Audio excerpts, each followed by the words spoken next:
भिवंडी आगरी महोत्सव 2025 आलेल्या सर्व मान्यवरांचं या ठिकाणी या प्रचंड सभा मंडपात मनपूर्वक हार्दिक स्वागत सुस्वागतम। ऐकतोय शिवव्याख्यान। सर्वांना माझा नमस्कार। माझे नाव प्राप्ती सुनील पाटील। मी जिल्हा परिषद आमनेपाडा येथे इयत्ता 4थी शिकत आहे।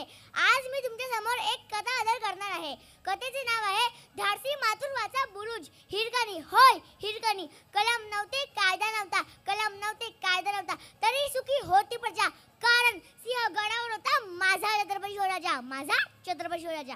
छत्रपती शिवाजी महाराज की जय। जय भवानी, जय शिवाजी। स्वराज्यामध्ये स्त्रियांना फार मोठा मान होता, परस्त्री माते समान हे तत्व अंमलात आणले जात होते। स्त्रियांचा अपमान मुळीच खपून केला जात नसे। स्त्री सन्मानासाठी, संरक्षणासाठी शिवराज सदैव दक्ष असायचे। छत्रपती शिवाजी महाराजांनी मराठी साम्राज्याच्या राजधानीसाठी किल्ले रायगड बांधला होता आणि याच रायगड इसवी सन पूर्व 1674 रोजी शिवरायांचा राज्याभिषेक सोहळा संपन्न झाला होता। रायगड किल्ला सुरक्षेच्या दृष्टीने एक उत्कृष्ट किल्ल्यांपैकी एक होता। सह्याद्रीच्या कुशीत असलेला हा रायगड किल्ला 4400 फूट उंच होता। रायगडात दरवाजाखेरीज येण्याचा जाण्याचा कोणताही मार्ग नव्हता।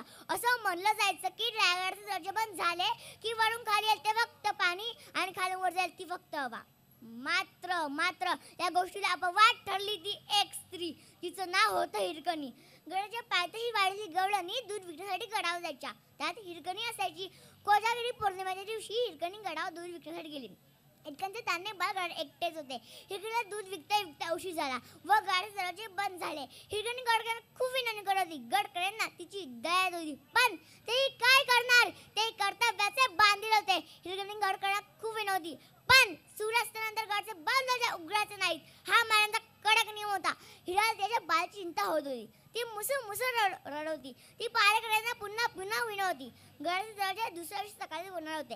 हिरा रडत तिथून निघाली। वेळ पळा आणि सरकत होती। हिरा गडाच्या एका कड्यावरून पोचली। तो कडा फार भयानक, सरळ तर खाली खोल दरी नव्हे, मृत्यूचीच दरी। हिराने विलास निधाने आपला पदर खोचला व त्या कडाचे निरीक्षण केले व तो कडा उतरायचा निर्णय घेतला। या मातेने आपल्या बाळाच्या प्रेमासाठी हा निर्णय घेतला।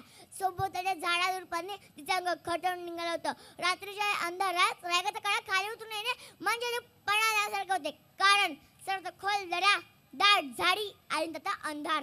जोराचा वारा अंगाला झोंबल होता।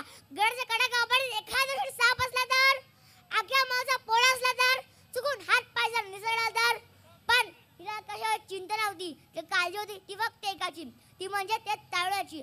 अगदी जीवावर उदार होऊन धाडसी हिरकणी भयंकर कडातून खाली उतरली। मात्र सोबतच्या झाडाझुडपांनी तिचे अंग खचून निघालं होतं, अंग रक्तांना नाहून निघालं होतं। अशा परिस्थितीत हिरा घरी परतली। घरी परतल्या स्त्रीने आपल्या बाळा कुशीत घेतलं व त्या बाळाच्या दर्शनाने त्या मातेचा आनंद झाला ना, तो तिला झाडा जखमांच्या वेदनेपेक्षा कित्येक पटीने जास्त होता। रायगडचा अभिषेक कडा म्हणजे जणू काही यमसदनाची वाटत होती। आपल्या बाळाच्या प्रेमासाठी हिरकणीने असामान्य धाडस केलं। ही वार्ता माझ्या म्हणजे चोरीपणा कळताच त्याने हिरकणीचे कौतुक वाटले। ते आश्चर्यचकित झाले, कारण शत्रूंचं सैन्य आहे गडाच्या दरवाजाखेरीज येण्या जाण्यासाठी वाट नसलेल्या या रायगडावरून एक स्त्री खाली कशी पोहोचली हा प्रश्न महाराजांसहित सर्वांना सांगितला गेला होता। महाराजांनी हिरकणीला गडावर बोलून घेतलं। हिरकणी गडावर आली। घडले प्रसंग सर्व काही महाराजांनी हिरकणीला विचारल्यावर हिरकणीने 60 लाख टक्कर महाराज सांगितला। आपल्या बाळाला भेटण्याचा एकच मार्ग उपलब्ध होता असे तिने सांगितले। महाराजांनी मोठ्या कौतुकाने गौरवाने हिरकणीचा 60 सोडून सत्कार केला।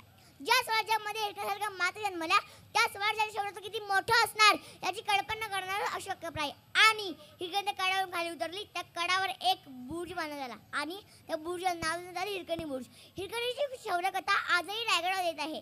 एका आईचं तिच्या बाळाचं प्रेम किती परिगोड असतं हे त्या मातेने जगाला दाखवून दिलं। हिरकणीच्या मातृत्वाची साक्ष आजही हिरकणी बुर्ज रायगडावर येत आहे। शेवटी मी एवढेच बोलेन, ढाळ बंदे कधी बने ती लोणी,